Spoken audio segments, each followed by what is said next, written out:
I believe that the experiences he's gathered the course of his administration of athletics in this nation and beyond would also be at our disposal. So I did not hesitate to say yes, because I know that the time actually planned adequately for that competition.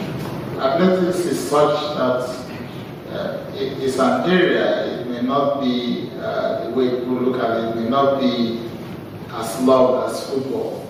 But it's an area that you actually find many more persons being engaged, many more youths can be engaged, even during the course of competitions, trainings, and others. And it's an aspect of sports that can actually engage so many of our youths, and this is the kind of thing we should try to encourage. But we are definitely very ready to host. Children will need to talk, and as soon as we talk, we'll begin to make our plans, and we'll begin to make our savings against the hosting that is supposed to come in the course of the year 2018. The thing I'm happy about is that we actually did let us know on time, because that enables us to have enough room to start planning and to start making some savings for the future. I think that the potential is high, it's important here, and we need to develop the potential. But developing sports needs to give the opportunity to the young people to discover the elites of that sport, but also to have the opportunity to watch events. That's why I decided with Solomon Okpa to bring the flagship of our event in the CAA here next year in Asaba. Welcome back, Sports This Morning on Channels Television. Let's get on with the show now as we wait for Delta State to host the Athletics Championship. Johnson Akintunde-Bada joins us now in the studio. Bada, good to have you on the show. So it's great to be here as usual. Fantastic. Everyone talking about a friendly game between Nigeria and Senegal. To you, is it more than a friendly game? No, I don't think so.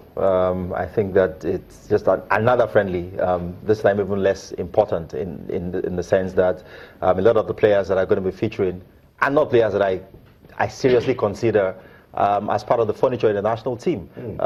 They're players that are going to be featuring because of exigencies, because of necessity, because certain other players are not available. If we were to choose our strongest squad, some of those names, some of those individuals in camp wouldn't be there. So it helps the coach in terms of what a friendly should do for a manager of the national team who has been denied, access to his team for as long as the European season has been on, since the last international break. Other than that, there's no significance to this friendly. That's interesting. Well, I mean, let's try and get Bada right here so we don't, get it twisted. Are you saying the likes of Ogenyo Nazi? No, Ogenyo Nazi. The guys are likely to make their debuts. Noah Bazi, Isaac Success, Tyron, Olarin Wajukai. Those guys. Are you saying they can't be options for Nigeria moving forward? Isaac, yes. Okay. He was always going to be there. At other times he was invited, he was injured. He's been unfortunate to miss out, previously. Olariwaju's been doing well in the Austrian league.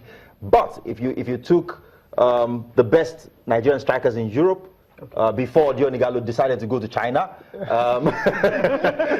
he probably wouldn't have made the cut, if you get what I mean. There's in the Henacho, when he was still playing for City, and even with the fact that he's not getting into the first 11, he will still be, ahead of Kayode Olaniwaju in the pecking order. So, I mean, understand in the grand scheme of things, there are characters, individuals in that team now who are there.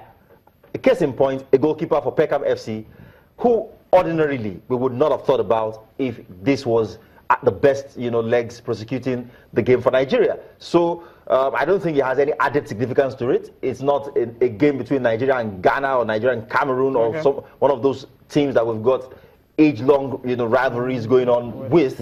Senegal is a team head to head like Nigeria is just so ahead. But at the moment, they're admirable, second best in Africa, and they're disappointed.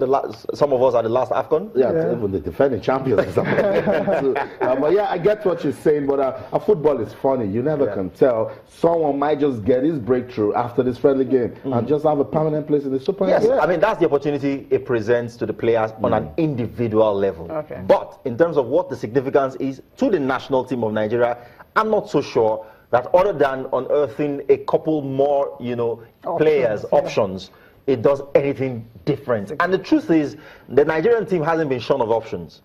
What has happened over time is because of pecuniary gains, and we've got to say this thing sometimes, our managers just shut their eyes to obvious, options that they could be using in the national team. And that has gone on for so long. With Raw, it looks to me like, it demands, nothing but excellence. Met him once, he talks like, he wants this to do well at this job so badly.